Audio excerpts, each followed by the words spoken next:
Hey guys, I'm back for a review of a lesser known slasher film, and one that I think is easily in the top 10 slasher films of the 80s, um, and that is Hell High. This was made in 1989 when most people thought the slasher craze was over, and I guess it was to a large extent, which is maybe why this film doesn't get the accolades or discussion that it should, because I think it's an outstanding slasher film.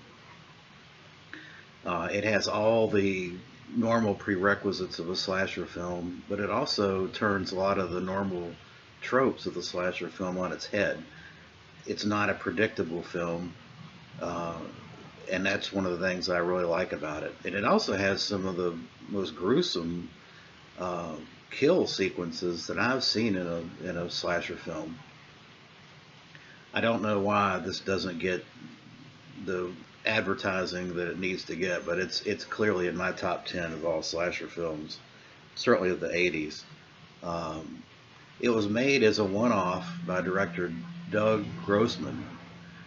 I'm not sure why he didn't go on to do other things. He's interviewed in this DVD release, but he doesn't really talk about it, um, his career, that much. He just talks about the film. There's also a audio commentary with Doug Grossman, and the same thing applies. I was really listening carefully to see kind of his background and why he hasn't followed up with other movies and things, but we just didn't get that from him, and I was disappointed in that because, uh, man, if this is his only one example of a directorial slasher film, I'd have loved to have seen more. Um, this release also has a fantastic, as usual, Joe Bob Briggs audio commentary track, and it's got an interview with the screenwriter of the film.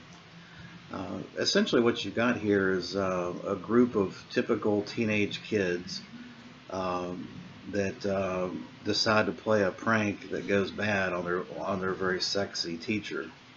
Um, and that prank turns into a murder, and the teacher comes back and seeks revenge, similar to I Spit on Your Grave. It has a lot of elements of I Spit on Your Grave to it, and a lot of associated imagery like bloody feet, you know, a scene of bloody feet walking towards the victim. Uh, the characters in this are great. The actors in this didn't this I guess this film was a little bit of a resume killer because most of the actors and actresses in this didn't do much after this beyond, say, TV soap operas.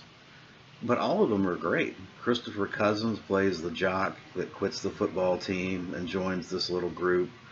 A guy named Chris Stryker plays the mischievous, well, he's more than mischievous, he's just demented psychopath teenager that kind of runs the group. He eventually died of AIDS 2 years after this movie was made, at 27 years old, of all things. And of course, you've got your slutty girl that's part of the group, the slutty brunette, and then you've got your comic relief, the large fat guy with the curly hair. He's kind of the comic relief, similar to the guy in Friday the 13th Part 4, you know, that introduces the ski mask. They've got a character similar to that in this. Margaret Mooney, I believe that's her name, plays the teacher, the sexy teacher. And Maureen Mooney plays the sexy teacher.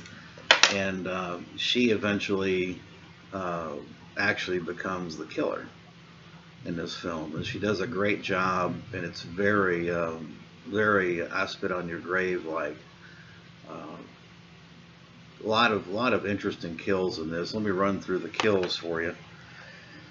You have, I'm going to do this Joe Bob Briggs style. Where did I put my list here? You have 6 dead bodies. You have 6 breasts. Pretty good ones, too. You've got a skull bashing, which is I'm telling you, you watch this film, watch that skull bashing, and I would put that up against any kill in any slasher film. It's that good, and it's that disturbing. You've got a brain spike with a pencil, number two pencil, by the way. Uh, Meat cleaver to the chest, plunging. You've got window plunging. You've got a doll head getting ripped off. You've got skirt ripping. You've got multiple impalements on steel rods. You've got a one motorcycle crash and burn, which was a great special effect, particularly for the amount of money they had to do it. So yeah, I mean, this is a 10, easily an 11 in my scale of slasher films. And as I said, I think it's one of the top 10 slasher films of 1980s. I would highly recommend anybody that hadn't seen this to get your hands on a copy of this. This is a Shriek Show DVD, and it's well worth the money. It's a necessary and vital viewing for any slasher film fan. I consider this a must-have. So, with that, I will wrap up my review of Hell High, an underrated classic in the slasher genre, and I appreciate you watching.